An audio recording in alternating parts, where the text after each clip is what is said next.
બધા જીવો આવી ગયા, બધા મનુષ્યો આવી ગયા અને બધા જૈનો આવી ગયા.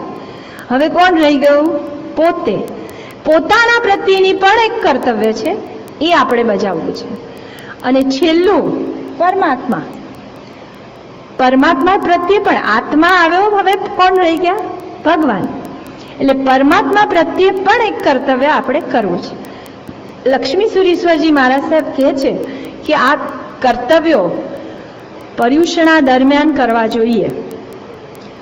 અને બહુ તો ભાદરવા સુદ આઠમ એટલે સંવત્સરી પછી 4 દિવસમાં પ્રત્યેક કર્તવ્ય વર્ષ દરમિયાન કર્યા હોય તો પણ આ 5 દિવસ દરમિયાન આ 5 કર્તવ્યો દરેક વ્યક્તિએ નાના પ્રમાણે કે મોટા પાયે પોતાની શક્તિ અનુસાર આ પ્રત્યેક કર્તવ્યો કરવા જોઈએ.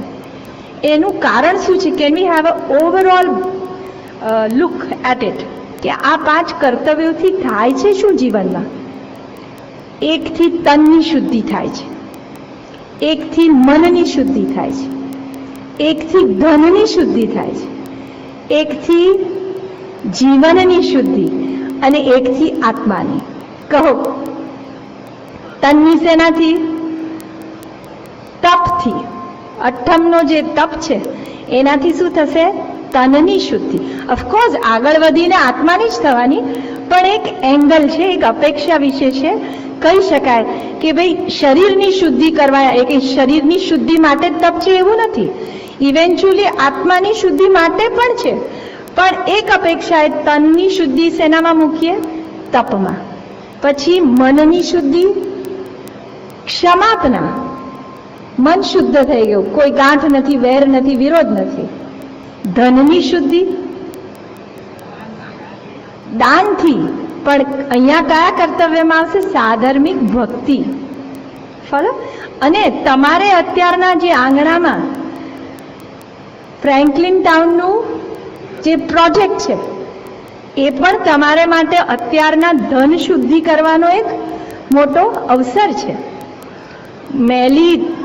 મેલી એવી લક્ષ્મી, મેલા માર્ગે આવેલી, એને શુદ્ધ કરવી હોય તો ક્યાં વહાવી જોઈએ? સારા માર્ગે ઇન્વેસ્ટ, બેસ્ટ ઇન્વેસ્ટ. નહીતર દાન, વ્યય, દાન, ભોગ અને નાશ, આ જ લક્ષ્મીનો એનો અલ્ટિમેટ પરમ એની ગતિ છે. તો આપણે ધનની શુદ્ધિ માટે અહીંયાનું કર્તવ્ય શું છે? સાધર્મિકની ભક્તિ, અનાજ આપીને કે ધન આપીને. પછી જીવનની શુદ્ધિ, અહિંસા. જીવનમાં હિંસા છે તો શુદ્ધ જીવન નથી. જીવનની શુદ્ધિ અહિંસાથી. અને છેલ્લું છે આત્માની શુદ્ધિ. એ તો કોણ કરી શકે? પરમાત્મા જ કરી શકે ને. પરિપાટી, ચૈત્ય પરિપાટી એટલે શું? ભવમાં બહુ રખડ્યા ને, હા કે ના? કોઈને થાક લાગ્યો છે? ભવ ભ્રમણનો થાક લાગે તો કામ થઈ જાય, ભવનો ભય લાગે તો પણ કામ થઈ જાય. ભવ ભીરું કહેવાય.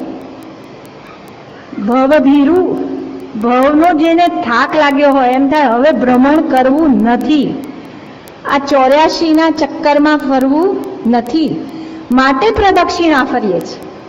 શેના માટે પ્રદક્ષિણા ફરીએ છીએ? આ ભવ ભ્રમણને યાદ કરીને. અને પેલા ફેરા ફર્યા હતા ને તમે 7, એ ફેરા પણ ફરવા નથી. માટે આ 3 ફેરા ફરવાના છે. પરમાત્માની સમક્ષ જે આ ભાવથી 3 ફેરા ફરે એનો છેડો સંસારનો છૂટી જાય. રાયણ વૃક્ષની પણ ફરે છે ને, એ પ્રદક્ષિણાનો હેતુ જ આ છે.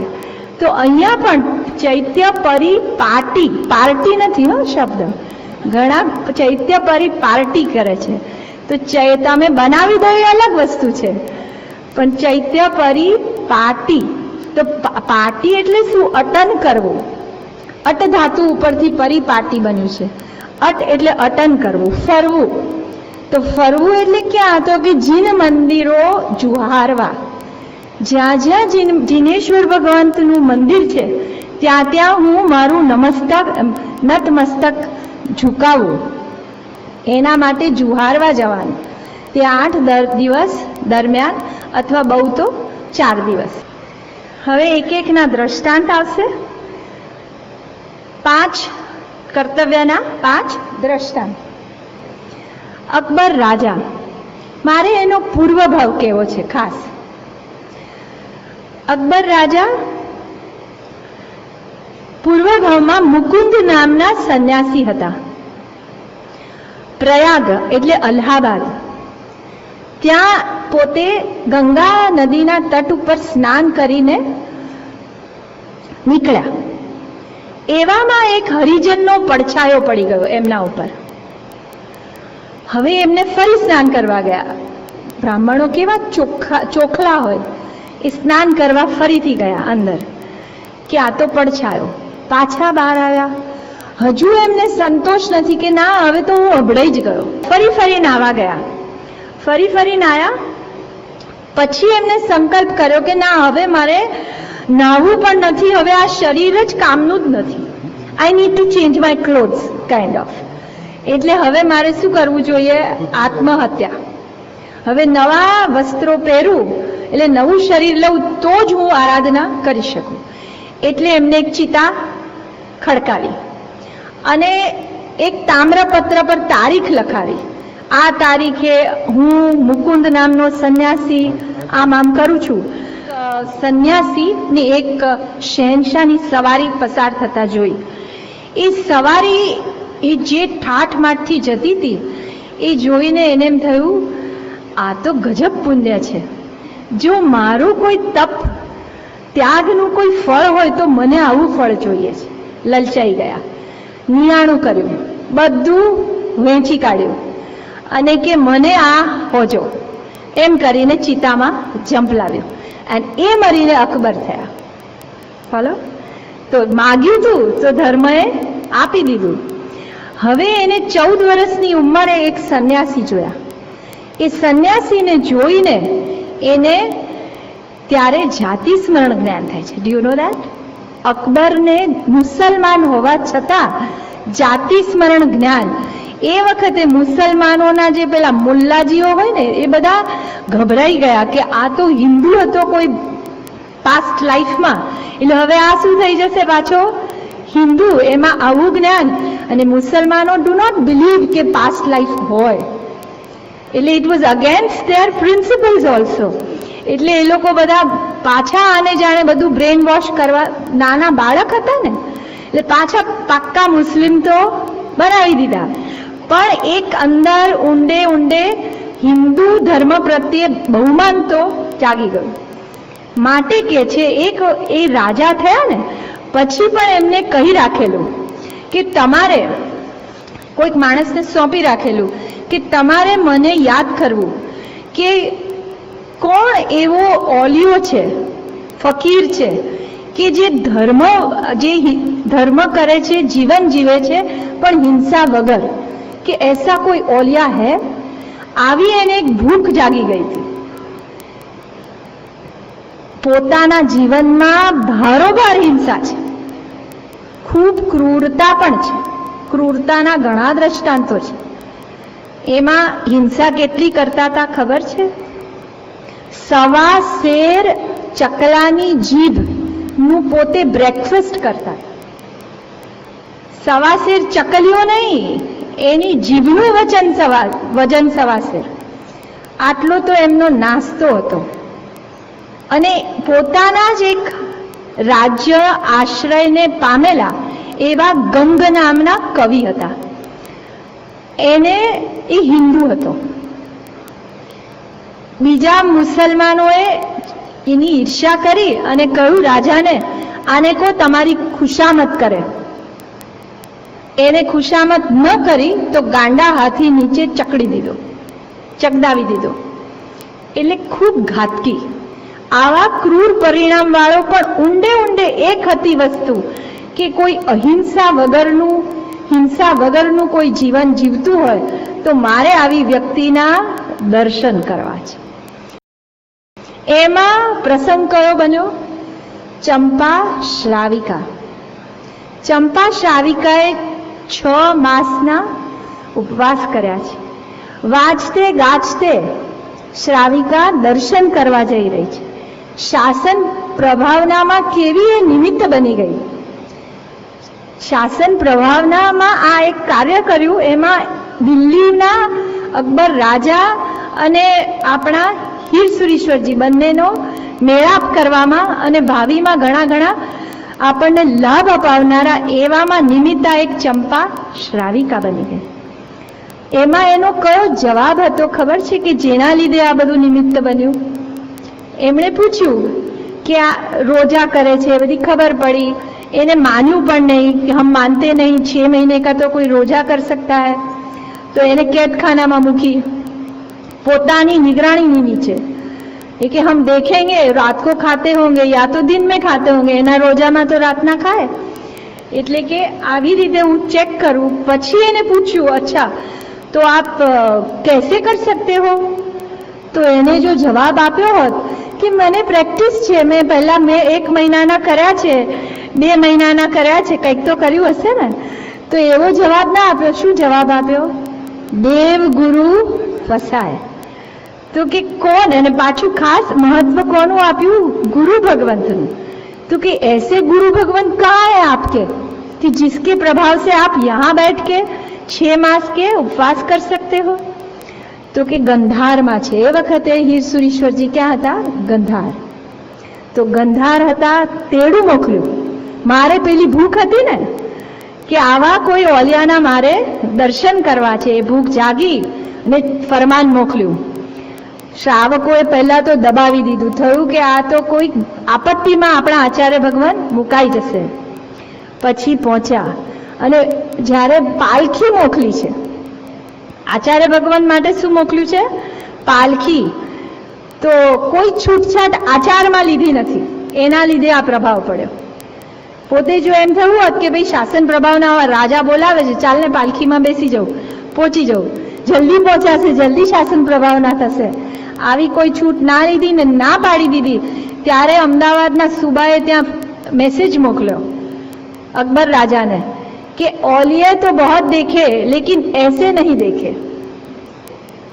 આ એના વર્ડ્સથી પણ ત્યાં આગળ અકબર રાજા ઉતાવળા થઈ ગયા છે. જે સામૈયું કર્યું છે 6 માઇલનું સામૈયું હતું. અને સામૈયા પછી મહેલમાં જે પધારે છે તે આવો ગાલીચો હતો. એ આ ગાલીચાના આપણે અહીંયા આગળ એક ફોટો છે કે જેમાં પોતાના મહેલમાં પધરામણી કરે છે. ત્યારે કહે છે કે આ ગાલીચો ઉપાડો. ઉપર से सफाई होती है, नीचे से नहीं होती. और जहां हमारी दृष्टि नहीं पड़ती वहां हम पाँव नहीं रख सकते. એટલે તમારે બધે ઘરમાં શું હોય? ના ના વિચારજો, આ એકલી વાર્તા નહીં સાંભળતા. હવે વુડન ફ્લોર્સ આવે છે. મંદિર હોય, કટાસનું આપણું સામાયિક વગેરે કરવું હોય તો ઘણા નવા કાચદેલના ઘરોમાં મેં જોયું બધે હવે શું આવ્યું છે? વુડન ફ્લોર્સ આવ્યા છે. તો એવું નથી કે કંઈ કાર્પેટ વગરના ઘર ના ચાલે. તો વિચારજો. હવે અહીંયા આગળ હીરસુરી મહારાજ પગ નથી મૂકતા, ઉપાડવા કે છે. નીચે શું નીકળ્યું? કીડીઓ. અને કીડીઓ જોઈને first impression is the lasting impression. એ વખતે જ પ્રભાવિત થઈ ગયા, પોતાના ધર્મગુરુ માન્યા. અને પછી એક વખત માંગણી કરી અકબર રાજાએ, માંગ માંગ आप कुछ मांगिए, हम आपको कुछ देना चाहते हैं. तो કે છે અમારે કાંઈ ને બહુ નાના કરી. પછી કે ચાલો આ પર્યુષણા પર્વ કે દિન અમારી પઢ અમારી, મારી એટલે હિંસા, अहिंसा प्रवर्ताओ. आप ऐसा अहिंसा का ऐलान अपने राज्य में कराइए. तो એટલો ખુશ થઈ ગયો કે 8 દિવસ તો કર્યા, આગળ પાછળના કરીને 12 દિવસ એને કુલ અમારી પઢ વગડાવ્યો. અને એનાથી પણ આગળ વધીને બાપ કરતા બેટા સવાયા હોય છે ને. તો હીરસુરી જ્યારે ગયા પછી સેનસુરી રહ્યા અને એમના શિષ્ય હીરસુરીજીના શિષ્ય. તો એમને એક વખત અકબરને એક કિલ્લો જીતવો હતો. એ કિલ્લો એનાથી જીતી શકાતો નહોતો. શાંતિચંદ્ર ઉપાધ્યાય હતા. તો એમની સહાયથી આ કિલ્લો જીતાઈ ગયો. He was ઓવરવેલ્મ્ડ. એમ કહે ને ખુશ થાય એટલે કે માંગ માંગ, જો માંગો તો આપી દઉં, એમ કરીને એ વખતે એમને પણ શું માગ્યું હતું? આ અમારી માગ્યું. તો એ વખતે એમને શું કર્યું? આખા રોજાના મહિનો, પછી પર્યુષણના દિવસો તો હતા જ, એમ કરીને થોડા થોડા દિવસો કરી કુલ 6 મહિના, વર્ષમાં 360 ડેઝમાંથી 180 ડેઝ, 180 દિવસનું એમને પોતાના રાજ્યમાં અમારી પડહ વગડાવ્યો. હવે મને એ પૂછવું છે, પોતાના જીવનમાં અહિંસા કરવાની હોય પણ આજુબાજુ કતલખાના બંધ થાય, આજુબાજુ હિંસા બંધ થાય, એનાથી શું? એમ હું પૂછું છું. વાતાવરણ શુદ્ધ થાય. આ આપણે કોઈ પણ મકાન બનાવે ને, આપણે આ જીન મંદિર બનાવવાનું છે, રાઈટ? તો એમ કે ખનન વિધિ કરો ને તમે, તો ખનન વિધિ કરે ત્યારે અંદર કોઈ પણ હાડકું મળે ને, હાડકું, એ હાડકું રાખે નહીં. ક્યારેય પણ ભૂલથી પણ જો રહી જાય ને, તો એ ઘરની નીચે કે મંદિરની નીચે એ ખૂબ અમંગલકારી હોય છે. એટલે કોઈ પણ આવા હિંસકના અવશેષ જો કોઈ ઘરની છે કે કશા રચનાની નીચે હોય તો અમંગલકારી હોય છે. તો એવી એક વિધિ છે, જોગની ક્રિયા થાય ને, ઉપદાન થાય શ્રાવકોના અને મારા સાહેબના જોગ. એ ક્રિયા વખતે અહીંયા સમજો કે અહીંયા આ ક્રિયા કરવાની છે, તો એક મારા સાહેબ અથવા એક વ્યક્તિ આખું આની પરિક્રમા કરી આવે, આ સ્કૂલની આજુબાજુ ફરી આવે, એક રાઉન્ડ મારી આવે. એને શું કહેવાય? વસ્તી શોધવા ગયા. વસતી એટલે આ આખી આજુબાજુની પ્રેમાઇસીસમાં કોઈ ઠેકાણે કોઈ ઉંદર મરેલું કે કોઈ પ્રાણી મરી ગયેલું, હાડકા, હાડપિંજર કંઈ પણ પડ્યું હોય તો એ ઉપડાવી લેવું પડે. એને કહેવાય વસતી શુદ્ધિ. And this is very important. એ વસતી શુદ્ધિ જ્યાં જ્યાં આગળ થઈ હોય ત્યાં વાતાવરણ શુદ્ધ થાય તો માઇન્ડ પણ પવિત્ર થાય, વાયુ શુદ્ધ તો વિચાર શુદ્ધ. એના માટે અમારી પડહ ચારે બાજુ. હવે આપણે આ કયા દેશમાં રહ્યા છીએ જ્યાં પ્લેનમાં બેઠીએ ત્યાં બાજુમાં પણ કોઈ શું ખાતું હોય, આજુબાજુ બધા આ જ ખાતા હોય, એવા દેશમાં રહીએ તો don't you think we cannot think અહિંસક? અનધર રીઝન થાય આવું અહિંસક નહીં વિચારવાનું કારણ શું છે? હિંસા એટલી કારણ કે આ દેશ આખો હિંસક છે. People around you, your neighbours, everybody શું છે? એના લીધે પણ it affects you. So think. અહિંસાનું કર્તવ્ય થયું. હવે આવે છે બીજું કર્તવ્ય, ક્ષમાપના. તો હ્યુમન્સ પ્રત્યે ક્ષમાપના માટેનું દ્રષ્ટાંત છે સવા સોમચંદ મિચ્છામિદુક્કડમ. આપણે પેલા મમ ઉદાઈ પતિ રાય ઉદાઈ ખામણા આપણે સ્તવનમાં બોલીએ છીએ ને, ચંડ પ્રદ્યોત અને ઉદાયન રાજા, આ બેની એક સરસ મજાની વાર્તા છે. પણ ક્ષમાપના માટે આપણે શું કરશું? વોટ ઇઝ આવર કર્તવ્ય? તો કે ક્ષમાપનામાં આપણે પોતાની અંદર રહેલી કોઈ પણ એક ખૂણામાં કોઈના પ્રત્યે પણ એક ગાંઠ હોય તો એ ગાંઠને ખોલવાનું આ પર્વ છે. એ ગાંઠ આપણે ખોલવી છે. હમણાં જ મને એક વ્યક્તિ કહેવા આવી કે મને એક વ્યક્તિની સાથે ખબર નહીં કેમ કોઈ પણ કારણસર એના પ્રત્યે મને આવેશ આવી જ જાય છે. This is the time. આ જ ટાઈમ છે આનો, આ ગાંઠ ખોલવાનો. તો શું કરશું? પોતાની ઈચ્છા હોવા છતાં સામેલી વ્યક્તિ કદાચ રિસ્પોન્સ ન આપે તો શું કરશું? એને રોજ બ્લેસિંગ્સના પાર્સલ મોકલો. બ્લેસ હિમ ઓર હર. એને શુભેચ્છા મોકલો, એબ્સ્ટ્રેક્ટ વિશિસ. અને નમસ્કાર મહામંત્ર એ મૈત્રી ઝરણું છે. એટલે જ્યારે જ્યારે આપણે નવકાર મંત્ર, નમસ્કાર મહામંત્ર ગણવા બેસો ત્યારે આવી જો કોઈ વ્યક્તિ હોય તો એને યાદ કરવી, સંકલ્પ કરવો, બે હાથ જોડી અને સંકલ્પ કરવો કે આ વ્યક્તિનું ભલું થાઓ, આ વ્યક્તિનું ને સુખ મળો. જેટલી સારી ઈચ્છાઓ તમને